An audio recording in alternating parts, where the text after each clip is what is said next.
Erwin Schrödinger is one of my heroes. He's buried here in Alpbach in Austria, standing next to his grave, where he had joined a number of physicists after World War II in 1945 to set up the European Forum and to get together to talk about peace. But he did much more than that. What he did during the uproar in the physics community after Newtonian physics was proved to be inadequate to describe quantum physics, he asked the big question that other physicists didn't ask. And that is, why is it that we were so stupid? How could we as physicists be so led astray by following Newtonian physics blindly? And what he did is he went back to the founders of modern science, as Galileo did. He went back to Euclid, to Pythagoras, to Democritus, to Archimedes, to the Ionian Greeks. They were the ones who brought the wisdom to this world by studying the entirety of the world around them, not just being focused on the physical world, but also being focused on how the physical world interacts with the spiritual world. And they were able to come up with theories that have lasted 2,500 years without question. I too went back into history and looked at these founders of science, medicine, and I found amongst them a very high level of ethics that we don't find today in general society. I wrote a long paper called A Return to the Ethics of the Ionian Greeks.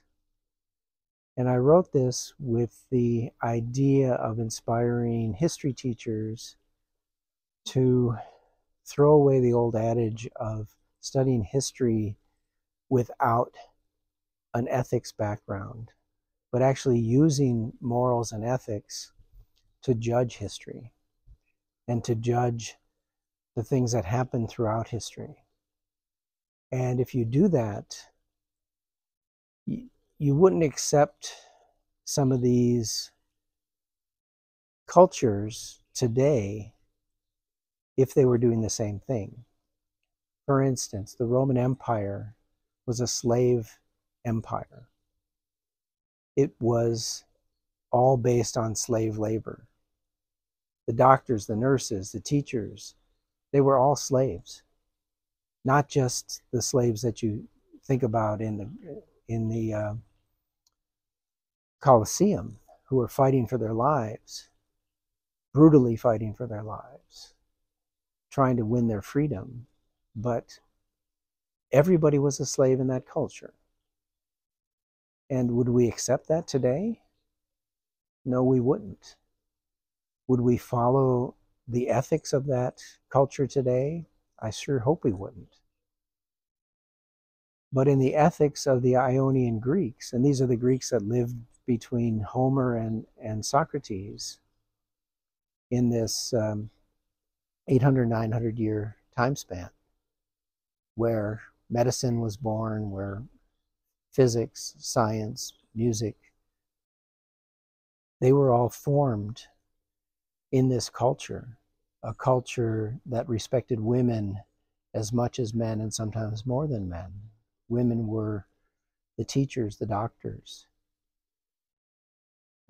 They took care of the country when the men had to go off and defend the country against the Persian invaders. So women were very highly regarded in this culture. Democracy was highly regarded, a true democracy. Everybody having a say in what's going on. That is how the Ionian fighters were actually able to beat the slave ships from Persia. because the ships were built in a way that each man rowing an Ionian ship could react to what he's seeing. They were up on the decks. They could see what's going on around them. They could react very quickly, as opposed to the slave ships. All the rowers were below decks, under a whip, and they couldn't react as quickly. So the Ionian ships were faster. They were able to maneuver quicker, and that's how they were able to defeat an overwhelming army of slave ships. Going back to this culture, Erwin Schrödinger discovered that we had lost in modern science a holistic view of the world, a holistic view that existed at that time. And in order for us to go forward and to learn more about science, we need to understand the world as a whole. And so there's this struggle for the theory of everything today. But it's a long, long ways away, because they're trying to do a theory of everything without considering everything. And that is considering ethics and morals and spirituality in the equation. They're just talking about the material world. So having gone through this whole process myself as an adult, I realized that studying history should really be reserved for college courses or graduate courses, and shouldn't be taking place within primary schools or secondary schools. It's too complicated to study history. The first step that you need to do in studying history is understand the 360-degree view of what was happening at that time. And building this skill can be done in primary school and secondary school by looking at current events and understanding how current events are influenced by all the factors that they're influenced by, and the viewpoints of all the different cameras that are pointing at it. There we can teach our youth the tools they need later to go back in history and use those same tools to analyze what actually happened in history. Was the Roman Empire truly a great empire?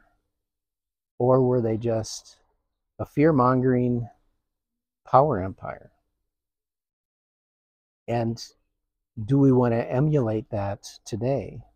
Do we want to build our society based on Roman morals, Roman norms, to continue to use slavery?